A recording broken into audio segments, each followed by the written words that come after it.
Por favor.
No necesito ya traer promesas ni alentar esperanzas. Disponemos de algo mejor, hechos sólidos que se palpan, se miden y se cuentan porque son realidades objetivas. El Estado que debatimos hoy es el de una nación que ha salido de la pesadilla, se ha rescatado a sí misma, ha recuperado la confianza económica, goza de prestigio, vuelve a ser atractiva para los inversores, ha reordenado su funcionamiento y ve cómo crecen el consumo y la inversión. Se trataba, pues, de sacar adelante a España entera, no a fragmentos sueltos de ella, no dejar a nadie a la espalda y menos a los más débiles, a quienes peor lo estaban pasando, a los que en aquel momento se acogían con fuerza al calor familiar o a las ayudas altruistas que, por fortuna, nunca han faltado en un país solidario como el nuestro. Queríamos salir de la crisis todos juntos, sin desgarros sociales, sin que ni las circunstancias ni nuestras intervenciones ahondaran las desigualdades. Y como decían que no era posible, nos animaban a pedir el rescate. Nosotros pudimos fijarnos en unas líneas rojas que no íbamos a traspasar, y no lo hicimos. Nos negamos a salir de la crisis a expensas de los pensionistas, los parados o de la Caja de la Seguridad Social. Nos impusimos, pues, el compromiso de proteger en aquel naufragio el estado del bienestar, mantener las prestaciones sociales y garantizar los pilares de los servicios básicos como sanidad, educación, pensiones, prestaciones por desempleo y el resto de servicios sociales. No es que hayamos iniciado ya la salida de la crisis, es que lo hemos hecho sin renunciar a la cohesión social. Nada ha suscitado tanto descontento entre los ciudadanos, y con razón, como la corrupción, lo cual es natural. Creo que el objetivo de todos es procurar evitar que estos comportamientos se vuelvan a repetir en nuestro país. Hemos dado un gran paso para secar las fuentes de la corrupción, eliminar las penumbras que la protegían o agravar las penas que tenían asignadas. Y se puede, señorías. Claro que creo que se puede.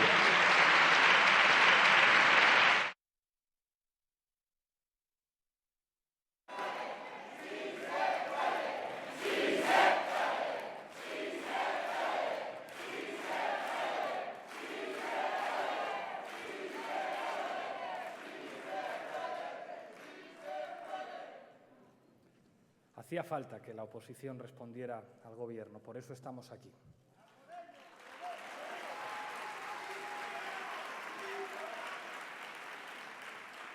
Compañeros del Consejo Ciudadano, compañeros secretarios autonómicos, militantes de Podemos, ciudadanos, ciudadanas, muchas gracias por acompañarnos hoy aquí. Señor Mariano Rajoy, usted y yo sabemos muy bien que nuestro país vive circunstancias excepcionales. Excepcionales hasta el punto de que la oposición real a su Gobierno no está en el Congreso.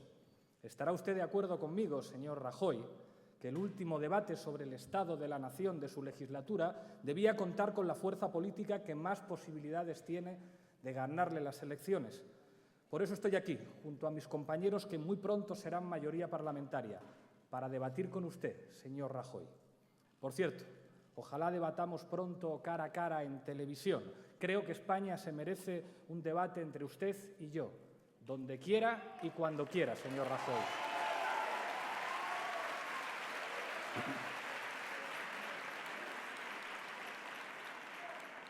He seguido con atención su discurso y he seguido también las intervenciones de otros diputados, así como sus réplicas.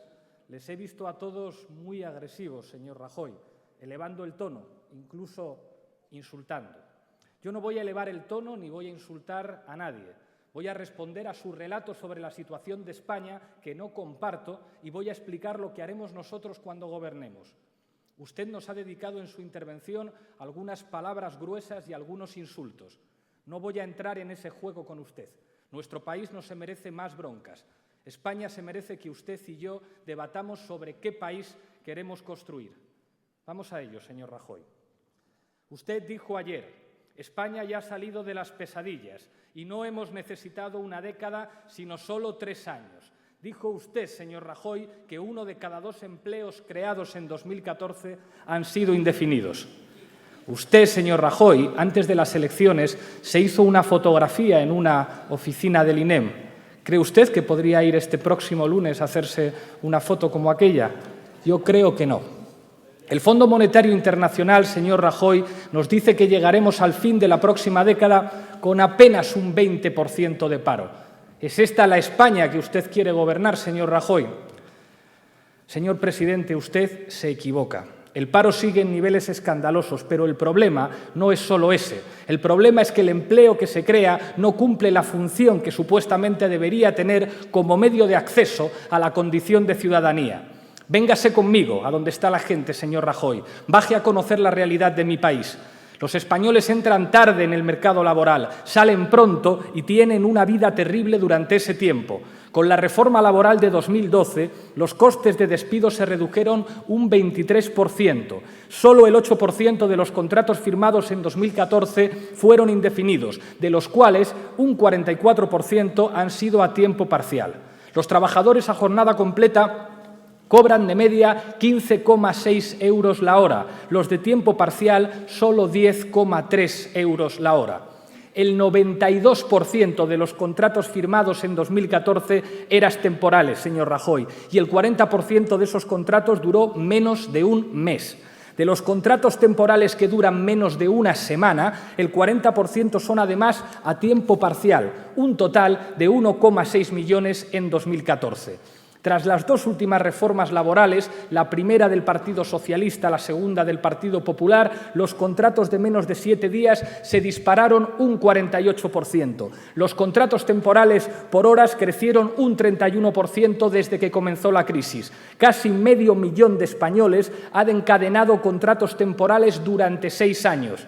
En noviembre de 2014, solo 1 de cada 3 personas que dejaron la lista del paro lo hicieron porque encontraron un trabajo. Tener un hijo o 2 aumenta del 7 al 11% las posibilidades de ser un trabajador pobre. No lo digo yo, lo dice Oxfam. Un 65% de las personas que están en riesgo de pobreza no salen de ella cuando encuentran un trabajo. No lo digo yo, lo dice la Comisión Europea. Un 17% de los hogares españoles manifiesta llegar a fin de mes con mucha dificultad. ¿A esto le llama usted salir de la pesadilla, señor Rajoy? ¿A esto le llama usted salir de la crisis? ¿A esto le llama usted brotes verdes? ¿A esto le llama usted recuperación? ¿Esta es la esperanza que tiene usted de ganar las elecciones tratando de ganar tiempo?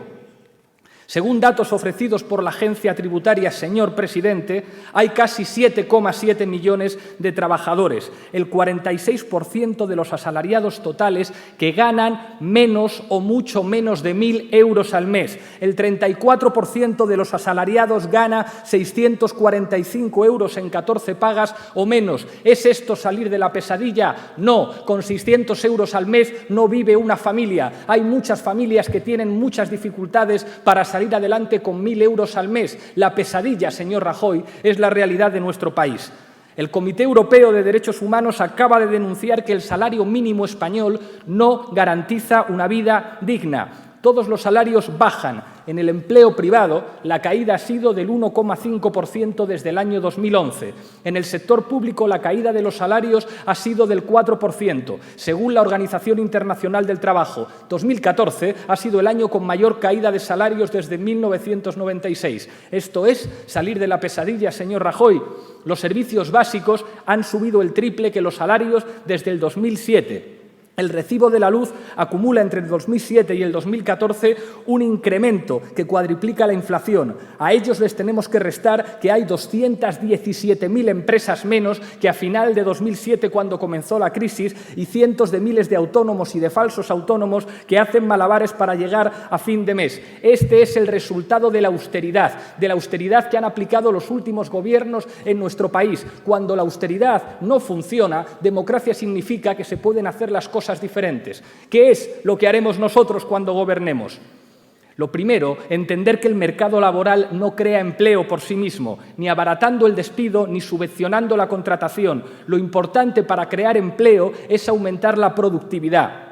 Y para aumentar la productividad hay que reducir la inestabilidad del empleo, disminuir la rotación y la volatilidad. Hay que impedir los contratos temporales injustificados. Hay que hacer que el despido solo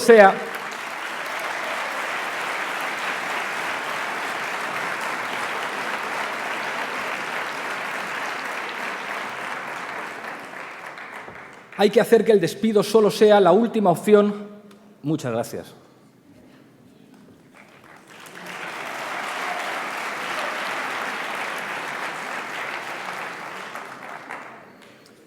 Hay que hacer que el despido solo sea la última opción de ajuste, centrar la flexibilidad y la productividad en la elevada formación y el incremento de los trabajadores y permitir que los salarios crezcan de acuerdo con ello mediante la estabilidad de los convenios colectivos.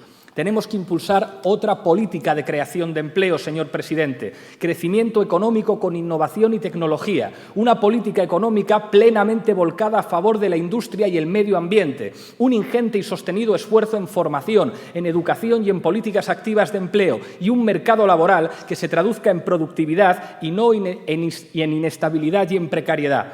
Rebajar la jornada laboral al nivel de los países europeos, señor Rajoy, aumentaría la productividad y permitiría hacer realidad la conciliación entre la vida laboral y la vida familiar. Ha dicho usted, señor Rajoy, nuestra economía ya no se basa en el endeudamiento, sino en el crecimiento y en la competitividad.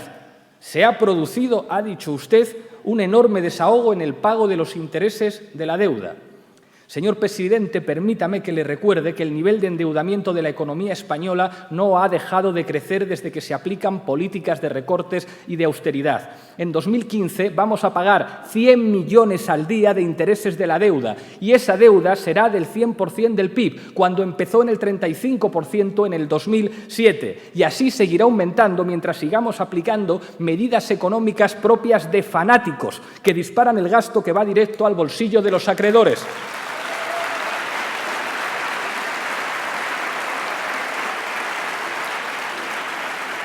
Nuestro modelo productivo, señor presidente, se encuentra devastado, no solamente por la crisis, sino también por muchos años de erosión del tejido industrial y de especialización en el turismo y en el sector inmobiliario. Un verdadero patriota protege la industria nacional, exactamente lo contrario que han hecho ustedes. Esta estructura productiva genera una importante... Esta estructura productiva genera una importante dependencia externa para muchos bienes y manufacturas, particularmente para los de mayor contenido tecnológico, dado que se carece de desarrollo industrial significativo en esos sectores. Pero el modelo productivo español no solo es débil por ser excesivamente dependiente del exterior, es débil porque no es capaz de garantizar las principales necesidades sociales y productivas de nuestro país. Un modelo de desarrollo más articulado y estructurado habría facilitado con la llegada de la crisis la destrucción de empleo hubiera sido mucho menor, pero ustedes preferían la cultura del pelotazo, ustedes preferían burbujas inmobiliarias y pelotazos urbanísticos, ustedes entregaron nuestro país al ladrillo. Ustedes desmantelaron la base de resistencia de un país frente a la crisis que es su tejido industrial. Ustedes atacaron la organización de los trabajadores. Ustedes nos han convertido en un país dependiente que se puede convertir en una colonia de Alemania. Y los patriotas no queremos ser una colonia de nadie, queremos soberanía.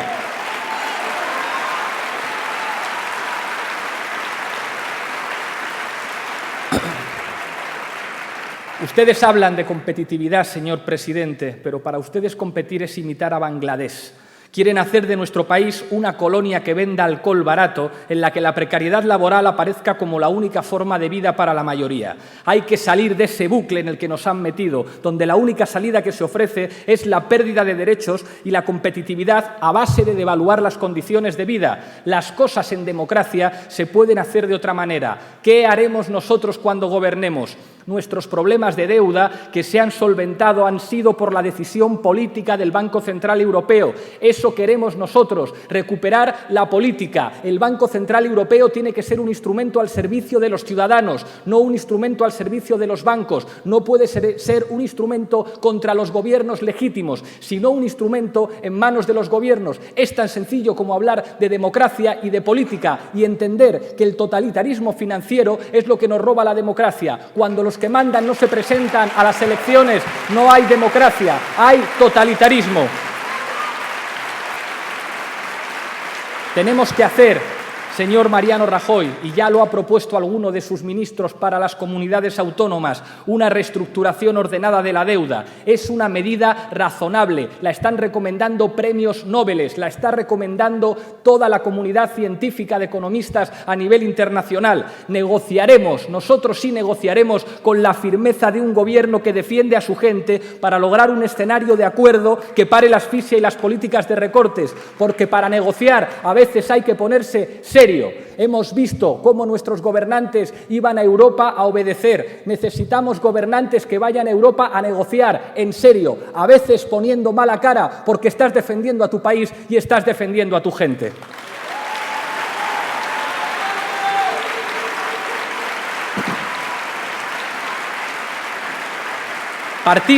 Partimos de una base muy simple. la inviabilidad de la economía española para atender a su deuda. Esto es así, es una deuda que no se puede pagar, no lo digo yo, lo dicen los economistas. Mientras no pueda el Gobierno liberar recursos que ahora se van en pagar intereses para recuperar el tejido productivo, cambiarlo y recuperar las condiciones de bienestar de la ciudadanía, esto no va a ser más que un proceso de profundización en la miseria, en la servidumbre. Para poder hacer política, un Gobierno tiene que utilizar instrumentos democráticos para hacer que la economía esté mejor. Las reestructuraciones ordenadas de la deuda se han hecho cientos de veces, sin ir más lejos. En el año 1953, muchos países europeos perdonaron parte de su deuda a Alemania para que pudiera desarrollarse económicamente. Eso es lo que hacen los gobiernos responsables.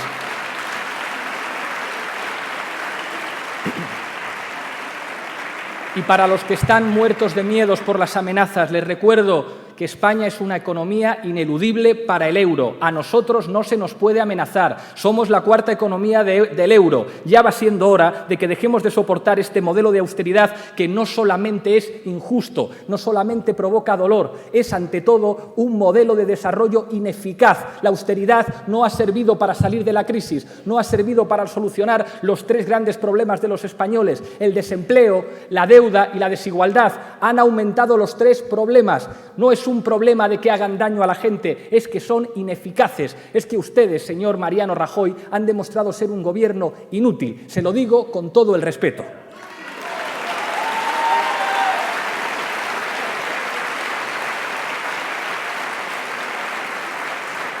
Y permítame que le recuerde, cuando se negocia seriamente se logran acuerdos. A veces los acuerdos son difíciles, a veces los acuerdos son complicados, pero para conseguirlos hay que negociar seriamente. Cuando se obedece, no se llega a acuerdos presentables. Resulta necesario implementar un proceso de reindustrialización. La demanda interna debe estar en el centro de esta política. Se trata de generar una producción dirigida al mercado interno, que maximice la creación de puestos de trabajo, que comience la transición necesaria hacia el uso de energías renovables y que despliegue, además, nuevos patrones de consumo centrados en garantizar la sostenibilidad ecológica y social.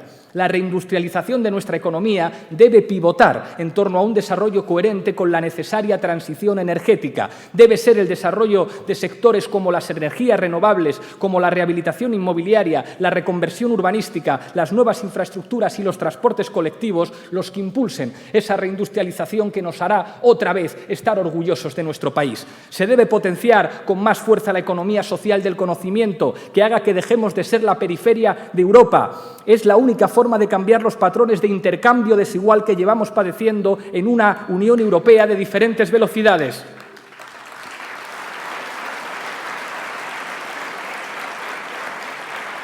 Un patriota, un verdadero patriota, señor presidente, sabe que hay que crear valor agregado, pero distribuyendo, y no lo que se ha hecho hasta ahora, que ha sido extranjerizar la ciencia y la tecnología, haciendo que perdamos soberanía en ese eje estratégico, que es el I+D+I. Por eso el Gobierno, que pretende que la inversión pública en I+D+I se congele nada menos que hasta 2020, actualmente en España solamente se invierte el 1,24% del PIB en I+D, se está equivocando.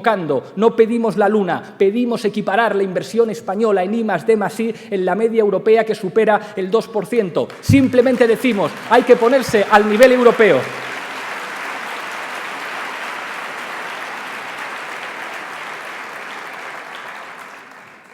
Los servicios sociales tienen en nuestro país un peso del 1,5% del PIB. La mitad respecto al entorno europeo. En esto parece que no queremos imitarles, y lejos del 5% de los países nórdicos. Tenemos que desplegar un plan de políticas públicas en materia de intensificación tecnológica y ambiental, abriendo realmente la puerta a la economía verde para salir de un modelo del ladrillo y sol improductivos, inestables y precarios. Nunca más España deberá vivir del ladrillo. Queremos estar orgullosos de nuestro país. No queremos ser el país que está lleno de viviendas vacías. Queremos un país con industria y con economía verde. Tenemos que apostar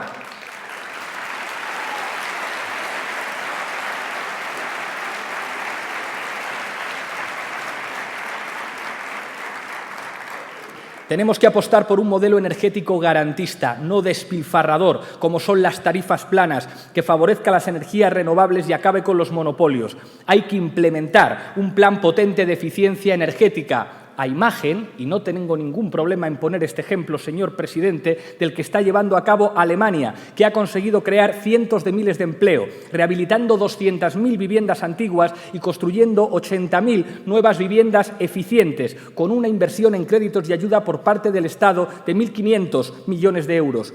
El secreto de estos excelentes resultados está en que, al ser la eficiencia energética tan rentable, por cada euro, por un euro que invierte el Estado, se movilizan 9 euros privados. No estamos pidiendo la luna, estamos pidiendo sentido común, estamos pidiendo una política económica seria. Según el Observatorio Crítico de la Energía, un plan de estas características en España podría llegar a crear 300.000 puestos de trabajo, no 300.000 puestos de trabajo precarios, 300.000 puestos de trabajo, que es lo que hace falta en este país.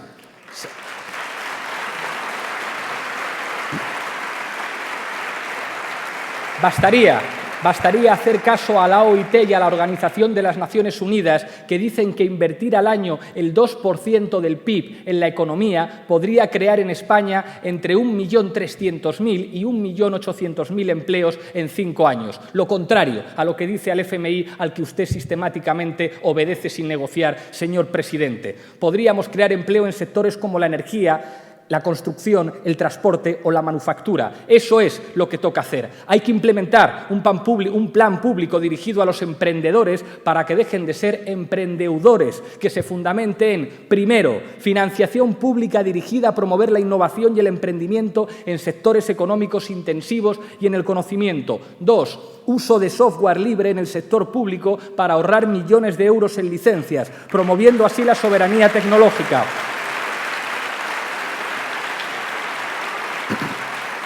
Le doy un dato, señor presidente. El 35% de todo el código de las aplicaciones informáticas en Europa ya es software libre. El software libre ahorra a la economía europea más de 450.000 millones de euros al año, según el CENATIC, el Centro Nacional de Referencia en la Aplicación de las Tecnologías de la Información y las Comunicaciones basadas en fuentes abiertas.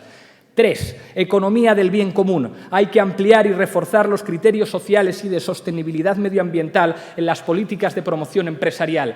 4. Impulso de espacios públicos de cotrabajo y consultoría gratuita para profesionales freelance, fomentando así las redes de colaboración y cooperación entre emprendedores. En España hay 1,9 millones de trabajadores autónomos propiamente dichos, es decir, que trabajan por libre. Si se le suma a aquellos que tienen sociedades mercantiles, dueños, por ejemplo, de una peluquería o de un bar, y los que forman parte de cooperativas, la cifra total real de autónomos asciende a más de 3 millones de ciudadanos. Necesitamos un modelo que combine las necesidades flexibles de los autónomos con las necesidades del país. Hay que acabar con la cuota fija. Se debe pagar en función de lo que se facture. Hay que facilitar los trámites y permitir que todos se puedan realizar online. ¿Por qué no dar a los autónomos la opción de pagar trimestralmente? Hay países europeos en los que ya se han aplicado estas medidas de simplificación y ayuda a los autónomos con resultados de gran eficiencia. Ha dicho usted, señor Rajoy, lo que pretendíamos nosotros era más arduo, más laborioso, pero más equitativo. No es que hayamos salido de la crisis, es que lo hemos hecho sin renunciar a la cohesión social. ¿Sabe usted, señor presidente, que 100.000 personas han fallecido durante su gobierno esperando las ayudas a la dependencia? No dice usted la verdad, señor presidente.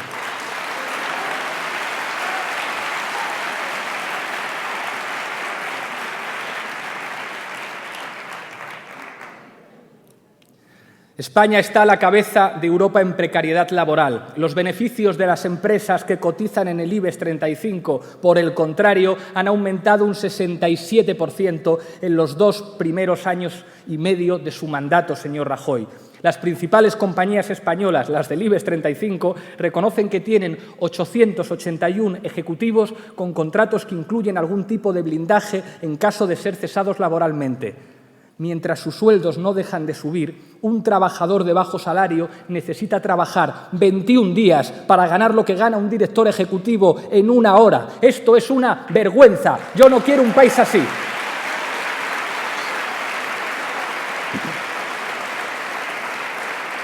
Y esto significa algo muy concreto. Usted, señor Rajoy, ha gobernado a favor de los ejecutivos y en contra de los ciudadanos que tienen que trabajar honradamente para vivir.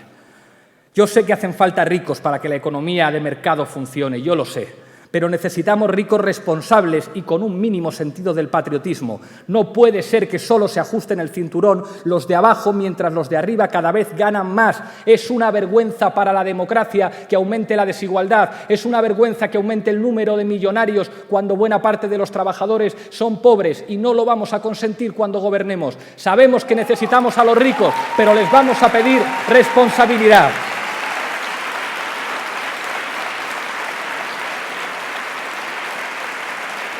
Según Eurostat, tenemos la tasa más alta de Europa en empleados a tiempo parcial que quieren un empleo a tiempo completo. Y no paran de aumentar las horas extras no pagadas. Cada vez se trabaja más tiempo gratis y, por lo tanto, menos tiempo remunerado. Ha aumentado la precariedad, la temporalidad, los trabajadores en situación de pobreza. Pero, como dice la patronal, no estamos para ponernos exquisitos. Le aseguro que cuando gobernemos nosotros nos vamos a poner muy exquisitos defendiendo los derechos de los trabajadores.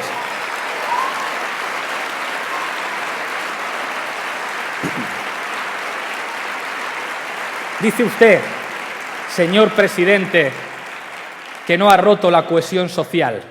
Entre mediados de 2012 y la primera mitad de 2013, el número de millonarios en España aumentó un 13%, alcanzando las 402.000 personas. En 2014 aumentaron un 24%, según la Autoridad Bancaria Europea. Somos el segundo país de Europa donde más cobraron los banqueros de media, 2,16 millones en el año 2012. En 2014, las grandes compañías españolas pagaron a sus accionistas dividendos por unos 43.500 millones de euros, lo que representa casi un 90% más que en 2013. Los ricos españoles son hoy un 3,5% más ricos que en 2013 y la fortuna de entre los más ricos en España, los de la SICAV, creció un 18% en 2014 y los bancos aumentaron un 27% los beneficios del último año, al tiempo que un 1% de la población acumula la misma riqueza que el 70% restante. Hay casi 13 millones, que se dice pronto, de compatriotas en riesgo de pobreza y un 15% de los trabajadores son pobres. Somos el segundo país detrás de Rumanía en pobreza infantil de toda la Unión Europea. Desde el estallido de la crisis se han destruido más de 200.000 empresas, mayoritariamente pequeñas y medianas. La austeridad ha destruido 3.600.000 empleos y se han producido más de 500.000 ejecuciones hipotecarias. Los ejecutados son siempre trabajadores, así como pequeños y medianos empresarios. Resultado, desahucios y viviendas vacías. No me diga usted que han mantenido la cohesión social, señor Mariano Rajoy.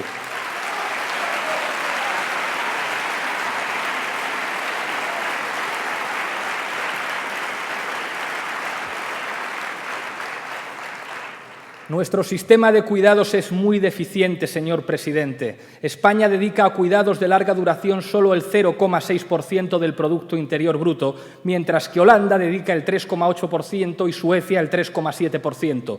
Tenemos un sistema basado en generar facilidades para que las mujeres se retiren del empleo durante los periodos en los que existe necesidad de cuidados en la familia y que desemboca en que haya mujeres que se ven obligadas a cuidar 24 horas al día sin los mínimos derechos. Las empleadas del hogar son trabajadoras que ni siquiera están protegidas por el Estatuto de los Trabajadores. Una sociedad avanzada como la española se merece un estado del bienestar que favorezca la igualdad material entre hombres y mujeres y la corresponsabilidad.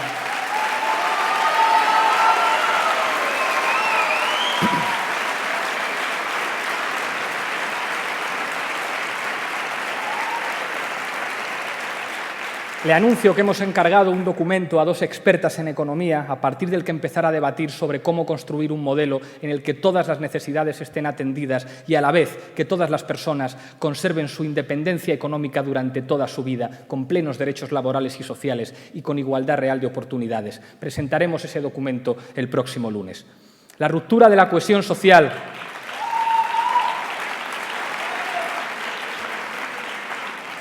La ruptura de la cohesión social significa algo que habíamos superado en nuestro país, la esperanza de vida diferente entre los pobres y los ricos.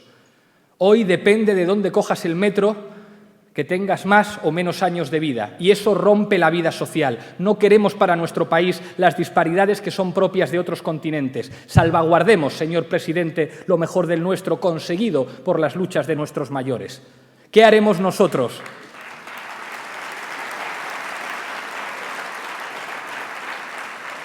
¿Qué haremos nosotros cuando gobernemos para proteger la cohesión y la equidad? Impulsaremos un plan de rescate ciudadano que garantizará que nadie pase frío y que nadie tenga que dormir sin un techo que le cobije. Vamos a garantizar la financiación de una educación y una sanidad pública, universal y de calidad.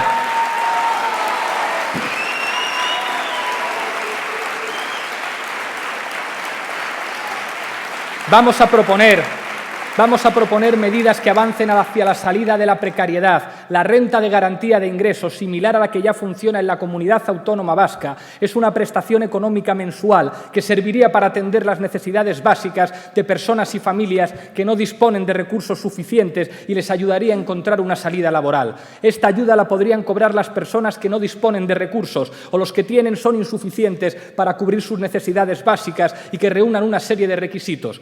Pueden ser personas sin trabajo, trabajadores con pocos recursos, pensionistas, preceptores de otro tipo de pensiones, migrantes sin permiso de residencia, etc. Y porque no son elecciones, hoy me voy a acordar también de la cultura, de la que solo nos acordamos cuando hay que hacerse una foto. Hay que bajar el IVA cultural para que en nuestro país vuelva a florecer la inteligencia y el arte.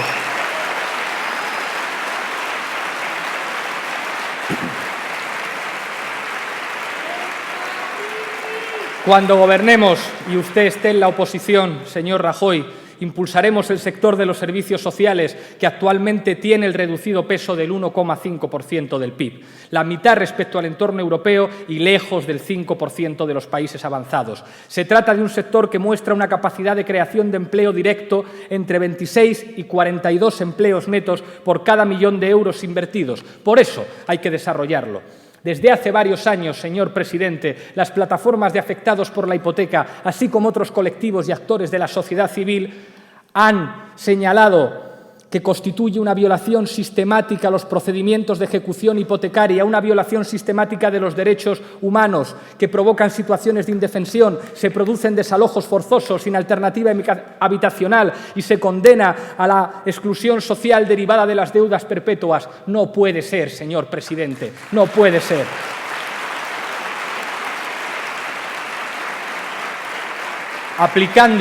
Simplemente aplicando el derecho europeo, suspenderemos de inmediato las ejecuciones hipotecarias. Elaboraremos una ley orgánica de derecho a la vivienda que cumpla los estándares internacionales en materia de derechos humanos y que asegure que no habrá más desalojos forzosos sin alternativa habitacional.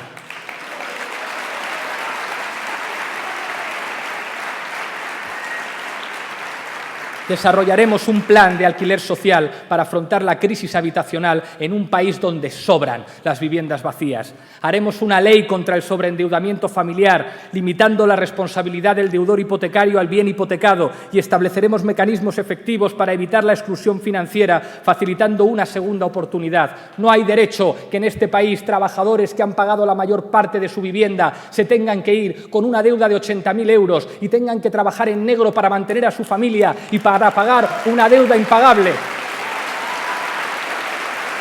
No hay derecho que en este país pequeños y medianos empresarios que dejaron de recibir crédito tuvieron que hipotecar su casa, su nave, para finalmente quedar en la exclusión social. Hay que protegerles, hay que darles una segunda oportunidad en serio, con todas las características necesarias para que la gente pueda decir: en mi país mi gobierno responde, en mi país mi gobierno defiende a los ciudadanos.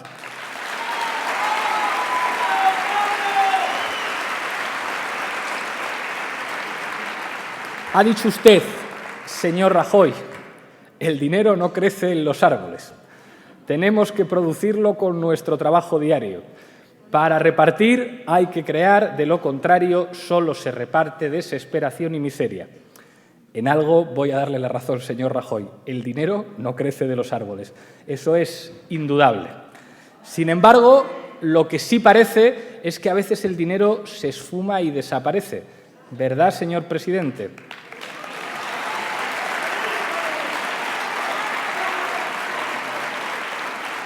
A lo que estamos asistiendo, señor Rajoy, es a un latrocinio de una pequeña minoría que acumula mucha riqueza sobre el esfuerzo y las espaldas de la mayoría. Necesitamos recaudar más ingresos y gastar mejor, señor Rajoy. Hay que reordenar el tablero fiscal para mitigar una estructura donde quienes más impuestos pagan son al mismo tiempo los que más sufren las consecuencias de la crisis. Hay que poner orden en las cuentas. No puede ser que cada español pague 2.000 euros de impuesto más al año por culpa del fraude fiscal. Y es su responsabilidad, señor presidente, porque no han querido ustedes investigarlo.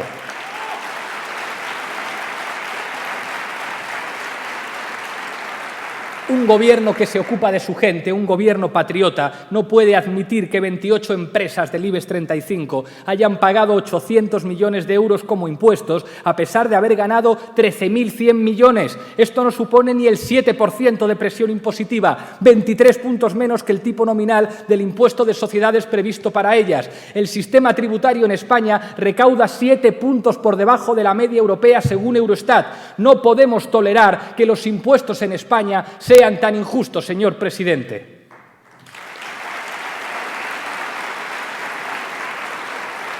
Y es una cuestión de responsabilidad de Estado, porque la suficiencia fiscal es necesaria para hacer las reformas que este país necesita, porque la suficiencia fiscal es necesaria para proteger a los trabajadores y para crear un mercado laboral fundamentado en la productividad. Tenemos que asumir que en este país no se puede recaudar menos que la media europea. Tenemos que asumir que el sistema de impuestos en España no puede seguir siendo injusto. Necesitamos una nueva política tributaria con soberanía recaudatoria para afrontar el problema de endeudamiento y el desabastecimiento social que afecta a una mayoría de ciudadanos en cuestiones tan básicas como la vivienda, la salud, la educación, la jubilación, los servicios básicos o el acceso a la justicia. Un gobierno tiene la obligación de garantizar el acceso a la justicia, el acceso a la vivienda, el acceso a hospitales públicos con los mejores profesionales, el acceso a escuelas públicas. Y si para eso hay que hacer una reforma fiscal para que los que están arriba se ajusten un poquito más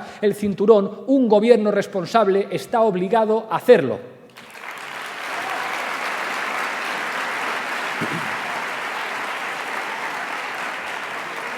¿Qué haremos nosotros, señor Rajoy, cuando usted esté en la oposición? Con impuestos directos y progresivos. Tendremos impuestos directos y progresivos para que pague más el que tiene mucho más. Lo absurdo del sistema impositivo en España es que, a pesar de tener unos tipos elevados, los tipos efectivos son muy bajos. ¿Cómo es posible esto? La respuesta es sencilla. Debido a la gran cantidad de deducciones que tenemos, al final lo que se paga es una cantidad muy inferior a la que determinan los tipos. Es necesario algo tan sencillo como acercar el tipo efectivo al tipo nominal. Que las grandes fortunas paguen, que los superricos paguen. Tan sencillo como eso. Simplemente equiparándonos a la media europea, recaudaríamos nada más y nada menos, señor presidente, 92.000 millones extra. Es tan sencillo como tener la voluntad política suficiente para hacerlo, y le aseguro que nosotros la tendremos.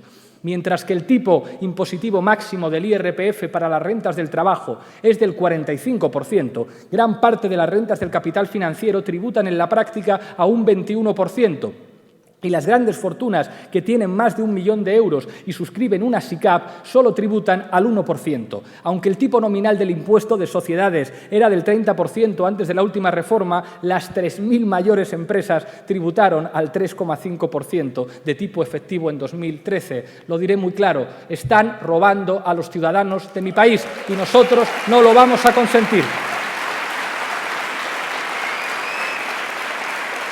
Están robando a los ciudadanos de mi país y están discriminando a la pequeña y a la mediana empresa. Si no tuvieran esas ventajas, esas grandes compañías y tributaran al 30%, habríamos recaudado 19.200 millones adicionales. Vamos a introducir, señor Rajoy, un impuesto sobre la riqueza. Un impuesto sobre la riqueza, sí. Está bien que haya ricos, pero necesitamos que sean razonables y que paguen impuestos como los demás. Tenemos un ejemplo aquí cerca, en Francia, donde el impuesto de las grandes fortunas recauda nada menos que el 0,23% del PIB. Este tipo de impuesto es mucho más eficiente que una subida del impuesto sobre la renta. Señor presidente, la renta puede esconderse en un paraíso fiscal, pero es más complicado llevarse la mansión a Suiza, ¿verdad? Se lo puede usted preguntar a los tesoreros de su partido, señor presidente.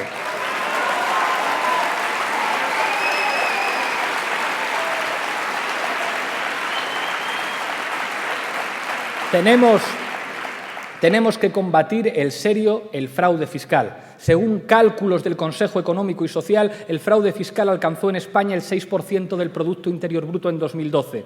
Un equipo de Podemos está trabajando ya con Falciani, que destapó una lista donde hay muchos españoles que se han llevado su dinero a Suiza en lugar de cotizar en España. Vamos a pedirles un poco de patriotismo a los que no quieren pagar impuestos aquí, al tiempo que hay gente que no tiene una asistencia sanitaria decente, una educación decente o servicios públicos decentes. Amar a tu país es tributar en tu país. Señor presidente, usted sabe que estamos en el país de la Unión Europea que menos recursos destina a luchar contra el fraude. Dispone de un trabajador de Hacienda por cada 1.958 habitantes, frente a los 942 de Francia, los 740 de Alemania y los 574 de Luxemburgo. El presupuesto dedicado a la Agencia Estatal de la Administración Tributaria se redujo en 2013 un 7,7% en relación al año anterior. El 20% de la plantilla se encarga de investigar el fraude de las grandes empresas que, sin embargo, concentran el 70% de la evasión fiscal, mientras que el resto, el 80%, se dedica al control de autónomos, pequeñas empresas y trabajadores, aunque estos solo representan el 30% del fraude. Cuando nosotros cambiemos, cuando nosotros gobernemos, esto se va a invertir, esto va a cambiar. Vamos a investigar a las grandes fortunas. Ha dicho usted, señor Rajoy, con las medidas que hemos aprobado durante esta legislatura hemos dado un gran paso para secar las fuentes de la corrupción. Impresionante. Permítame que me detenga en esto. Según un estudio de la Comisión Europea, el 95% de los españoles consideran que la corrupción está generalizada en las instituciones. Vaya, para haber dado pasos en la buena dirección, la confianza todavía es escasa.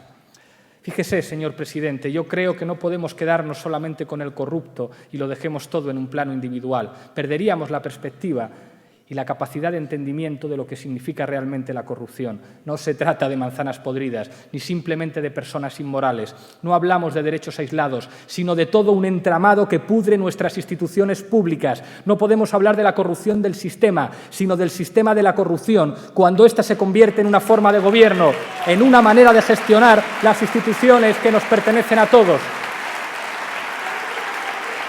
Corrupción también es utilizar mecanismos legales para coger lo público, lo que es de todos, y enriquecer a tus amigos. Corrupción también es la desigualdad. ¿Qué es lo que haremos nosotros? Abordar la corrupción en 4 frentes. Frente judicial. Necesitamos más medios y acabar con la impunidad. Ya lo dijo el presidente del Tribunal Supremo y del Consejo General del Poder Judicial, señor Carlos Lesmes. La ley está pensada para el robagallinas. Hay que escuchar a los jueces. Como han planteado Jueces para la Democracia, no podemos seguir con una ley de enjuiciamiento criminal que es del siglo XIX y que no permite luchar contra los grandes delincuentes y sus complejos estramados. La ley está hecha para permitir que los ricos nos sigan robando. Lo vamos a cambiar, simplemente con voluntad política.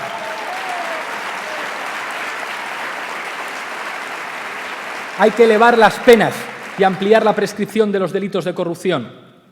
Hace falta incrementar los medios, hace falta incrementar el número de jueces hasta alcanzar la media europea de 21 jueces por 100.000 habitantes, cuando ahora solo tenemos 11. Frente político contra la corrupción. Hay que legislar a favor de la transparencia. Las actividades de los cargos públicos deben estar detalladas casi a tiempo real. Nosotros hemos sido un ejemplo de ellos. Cuando gobernemos, en las páginas web tendrán que aparecer las actividades y las declaraciones de bienes de los cargos públicos. 2. Hay que prohibir las puertas giratorias. Ya está bien de que expresidentes y exministros terminen sentándose en consejos de administración de empresas que ayudaron a privatizar.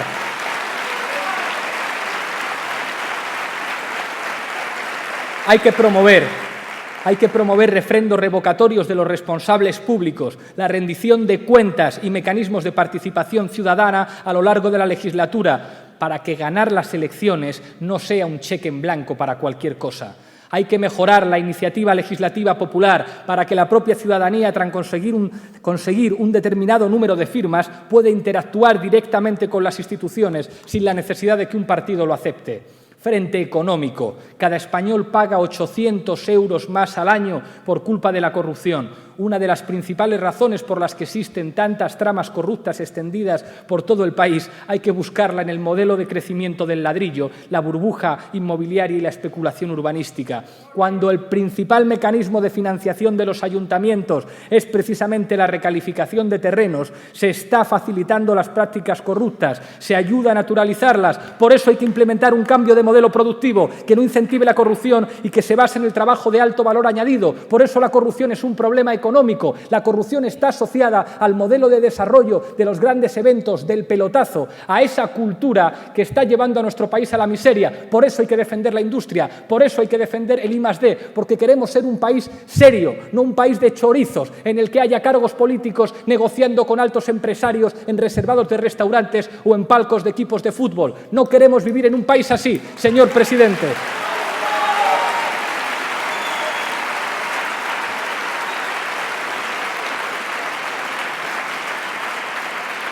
Cuarto frente, frente social. Hay que mitigar la desigualdad social, que es el campo abonado para la corrupción. Las sociedades menos desiguales, las sociedades donde existen más canales de control ciudadano sobre las instituciones públicas, son las sociedades donde menos corrupción existe. Tan sencillo como eso, redistribuir más. Donde hay menos desigualdad, hay menos corrupción. Ha dicho usted, señor Rajoy, que desde el primer momento de la legislatura mi Gobierno dio la batalla en Europa para avanzar de las políticas de austeridad a las de crecimiento, del conformismo al impulso de la integración. Refiriéndose a Grecia, usted añadió, señor Rajoy, la Unión Europea es una comunidad de derecho donde las reglas han de ser observadas por todas las partes que las suscriben. No se trata de un club a la carta y no hay cabida ni para imposiciones ni para medidas unilaterales. No dice usted la verdad, señor presidente. En la primavera de 2012 se firmó el Tratado de Estabilidad, Coordinación y Gobernanza en la Unión Económica y Monetaria, más conocido como Pacto Fiscal.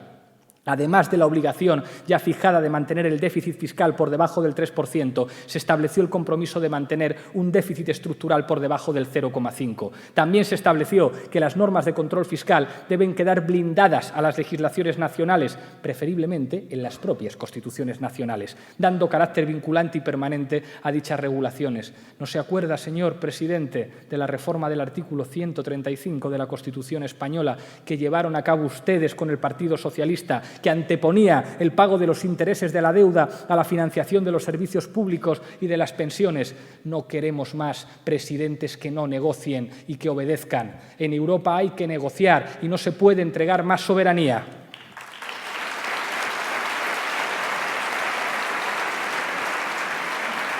Hay que decir claramente, señor presidente, que la Unión Europea no funciona sin coordinación política y económica. Esto es lo que siempre han definido y defendido las élites alemanas como una comunidad de estabilidad presupuestaria. Esto es un mismo marco monetario donde cada Estado debe garantizar de forma individual el equilibrio presupuestario, sin políticas fiscales y económicas comunes, agravando así la injusta división del trabajo europea.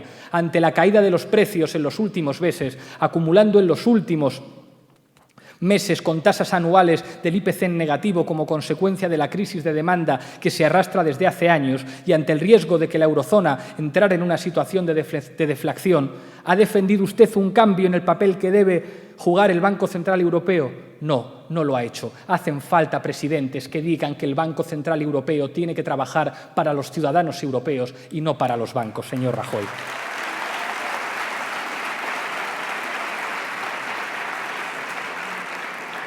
¿Qué haremos nosotros cuando gobernemos? Asumir que las reglas de la austeridad son, en definitiva, las reglas de la deflación en una economía del saqueo por la vía de la deuda. Ya está bien de que la única forma de responder a la crisis sea empeorando las condiciones laborales, privatizando los servicios públicos y bajando los salarios. Estas medidas no solo se han demostrado enormemente dolorosas para los ciudadanos, son absolutamente ineficaces. Se lo digo alto y claro, señor presidente, la austeridad no solamente provoca dolor, la austeridad es ineficaz, no funciona. Y cuando en democracia algo no funciona, se puede cambiar.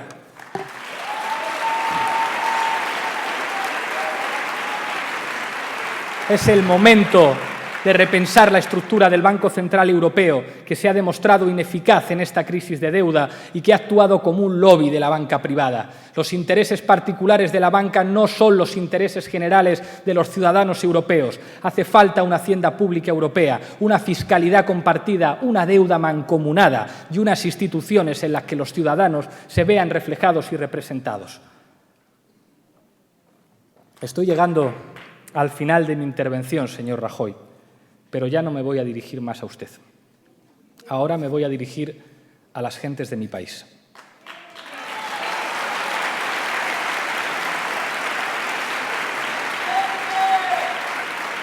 A las mujeres y hombres que sacan el país adelante y cargan la crisis y la austeridad en sus riñones. El Congreso al que me he dirigido desde fuera de él representa la soberanía, pero es solo un símbolo. La soberanía es de los ciudadanos. Son los ciudadanos los que deberán decidir el rumbo que debe seguir España. Algunos creen que la soberanía y la patria son solo eso, símbolos, significantes muertos, edificios oficiales, incluso marcas. Pero la patria no es ningún símbolo ni ninguna marca. España es sus gentes, España es sus ciudadanos. Mi patria no es una bandera, no es un edificio. Mi patria es la gente de mi país.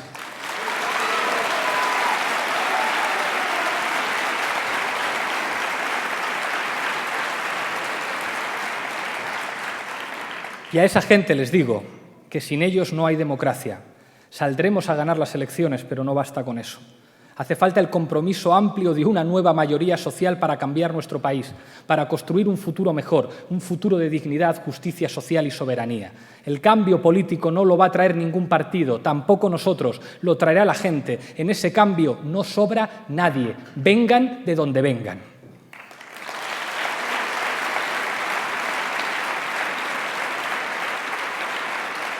Los que perdieron su trabajo, los jóvenes que han tenido que emigrar, las familias que fueron desahuciadas, las madres que no llegan a fin de mes, los empresarios a los que se ahoga y que hacen malabares para sacar su negocio adelante, los autónomos, los trabajadores públicos hartos de que se expolie y privatice lo que es de todos, los profesionales de las fuerzas de seguridad que están deseando ponerle las esposas a un corrupto y que acabe la impunidad, los pensionistas que se rompieron la espalda para dar un futuro mejor a sus hijos que ahora les roban, los estudiantes que no pueden pagar la matrícula.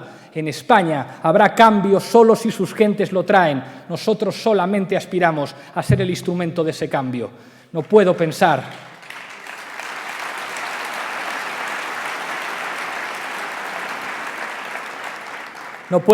ahora en sus señorías sentadas en sus escaños.